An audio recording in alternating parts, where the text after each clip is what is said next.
আমাদের বক্তব্য তাহলে বাকিরা তো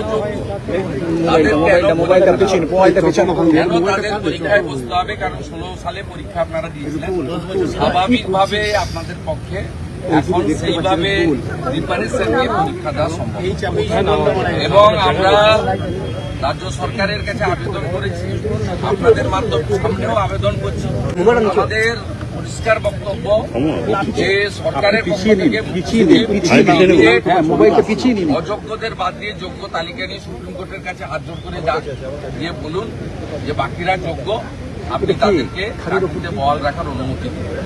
তাদের বাদ দিয়ে যোগ্য শিক্ষক যারা আছেন অযোগ্য বাদ দিয়ে তাদের প্রত্যেকের চাকরি বহাল রাখার বিষয়ে আমরা যদি যোগ্য শিক্ষাকর্মীদের তালিকা ফেলে দিয়ে আপাতত শিক্ষকদের বিষয় শিক্ষকদের তালিকায় 1806 বাদ দিয়ে যদি হাউসে ওরা ফেলেন, আমি কথা দিচ্ছি প্রিন্সিপাল অপোজিশন মেন অপোজিশন হিসেবে আমরা সর্বদলীয় প্রস্তাবে সমর্থন করব এবং সেই প্রস্তাব নিয়ে সুপ্রিম কোর্টে রাজ্য সরকার যাবে।